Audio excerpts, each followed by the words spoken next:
Hey, when we come back, we'll find out how Jeff got a license to drive a replica from the movie American Graffiti. Oh, you don't want to miss this. It's right here on Car Crazy.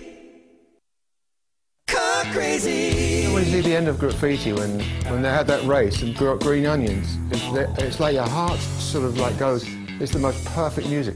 The movie American Graffiti had a great influence on you, and you might recognize the car right behind Jeff. I kept getting messages from people saying, you've got to see this film. It's got a car in it like yours. I went, okay, fine, you know. I had a yellow Deuce Coupe, but it was a three-window, not the same as the one in the movie. Finally, it came to my town for the second time around. I thought, okay, if I don't see it now, I never will. And I went there, I went, this is me. Up there is me. You decided you really would love to have that Deuce. I did, yeah, and I called Pat Ganal, who's been a real great source of help to me. Well, first of all, let's talk about who actually owned the car. George Lucas owned the car. we didn't mention that for also, he must have been tired of Pat going along there wanting to photograph this car. And he couldn't. They tried to resell the car after the movie and didn't get any takers for $1,200, you know. I mean, I would have doubled that and trebled it. Can you imagine? And I offered $4 grand in the end, and they said, we're considering your offer. And then I got a letter from Lucas Films with a stamp saying Lucas Films.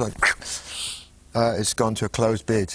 It went to a closed bidder. So what do we have behind us here? We have what I mean, built. It looks just like, exactly. Pretty close. Even down to the license plate. Yeah. So that's when Pat Ganal comes in. He said, look, you can't buy the real car. Let's go look for a body. Actually, it was a complete car with a flathead in it, 50s style. Already had a 3-inch chop, but it wasn't quite right. So after looking at the photos and measuring it, I had to take an inch out of the top. You don't want to hear how that was. I mean, it was the most idiotic thing to try to saw the top off the car with a hacksaw. With a hacksaw? He's chopping the roof of the car with a hacksaw. I sawed it right off and finished. I made the final incision about 1 o'clock in the morning and then realized that I needed help to lift it off. Yeah, because of all those. So I put my back, I climbed into the car and put it on my head and lifted the roof. Car Crazy. That's when I knew I should be locked up. This is, I think, okay, certifiably, I think so. You know, and I put it on the floor, and I thought, well, I can't let my mates see this roof lying on the floor. So I stayed up all night and ground everything smooth, and somehow managed to muscle it back on top and just left it. I don't know, the visual. And none of the posts matched.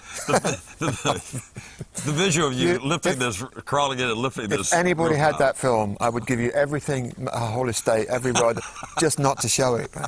I want to go back to that license plate. Yeah, how on earth did you get this license plate? I think, well, because it's such a cool plate. When I saw the actual license plate number that was on the car in American Graffiti, and so we look at it. Yeah. How's that possible? For a start, I noticed that in the movie that a certain shot, because I freeze framed every frame, you know, just to try to get more details of how to build the car, you know, how to make a replica. And I noticed the THX plates, and I thought, why has he got a front plate? You know, most rods don't have a front plate, or a lot of them don't. Yeah.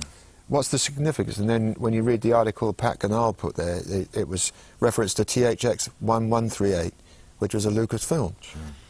And so, okay, this car is never going to go on the highway, so I might as well get a firm here in England that makes up American plates. When he sent me the plates, there was a note saying, couldn't help noticing THX 138 is American Graffiti. So I wrote back saying, yeah, and here's the picture of the car, you know, that it's going on. For show purposes and for just aesthetics, I put the plate on there. And 23 years later, I get a phone call. Hey, how much do you want to give me for the THX 138 plate? The paperwork for a car, you know. Yeah. I said, when he charged me, I'm not going to tell you how much he charged. It wasn't a great deal of money.